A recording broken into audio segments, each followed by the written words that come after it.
नमस्कार, मैं वर्षा शर्मा आप सभी के समक्ष अपनी कुछ बात कहने के लिए आई हूँ। आज की जो तारीख है 26 दिसंबर, ये वीर बाल दिवस के रूप में हमें हमारे सभी कॉलेजेस बेसिक के जितने स्कूल्स हैं उन सभी में सेलिब्रेट किया जा रहा है। वीर बाल दिवस का जो दिन है, इस दिन को मनाने का जो उद्देश्य है वो है हमारे जो सिख धर्म के गुरु थे गुरु गोविंद सिंह जी, उनके जो साहिबजादे थे जोरावर सिंह और फतेह सिंह, उनकी शहादत के लिए ये दिन मनाया जा रहा है। और इसको मनाने के लिए जो फरमान है, जो आदेश है, या जो कहें हमारे प्रधानमंत्री जी ने कहा था 9 जनवरी 2022 को, जिस दिन गुरु गोविंद सिंह जी की जयंती थी, उस दिन कहा था कि इनके साहबजादों की जो शहादत है उस दिन को हम वीर बाल दिवस के रूप में मनाएंगे अपने सभी गवर्नमेंट जितने भी हमारे संस्थान हैं उन सभी में। अब इनकी जो शहादत है वो इस तरह से, शहादत का किस्सा कुछ ऐसे स्टार्ट होता है कि 1704 ईस्वी में जो मुग़ल शासक थे औरंगजेब, वो चाहते थे कि जितने भी लोग हैं, जितने भी राज्य हैं, उन सभी के लोग, वहाँ सभी लोग जो हैं वो इस्लाम धर्म को कबूल कर लें।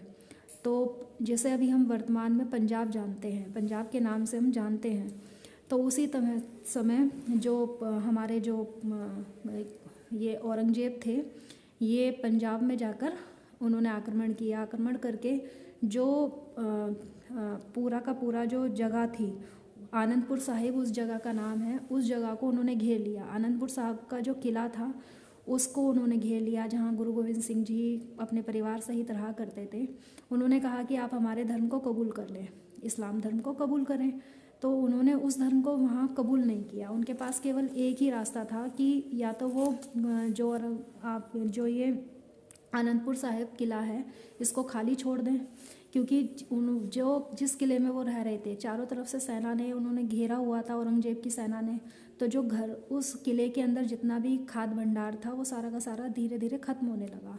अब या तो वो उनकी बात को कबूल कर लें या फिर उस किलों को छोड़कर चले जाएं। तो गुरु गोविंद सिंह जी ने कहा कि ठीक है, हम आपकी बात को मान लेते हैं और हम इस शहर को छोड़कर चले जाते हैं। तो वो चले गए वहाँ से।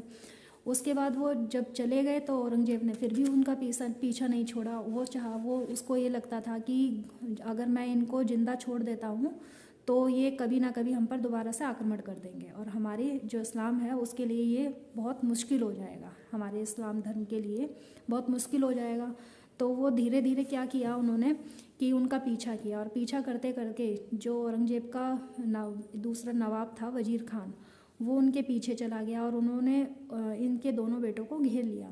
घेरने के बाद उन्होंने उससे ज़बरदस्ती फिर से कहा कि आप हमारे धर्म को कबूल करें, इस्लाम धर्म को कबूल करें, पर उन्होंने उस बात को नहीं माना।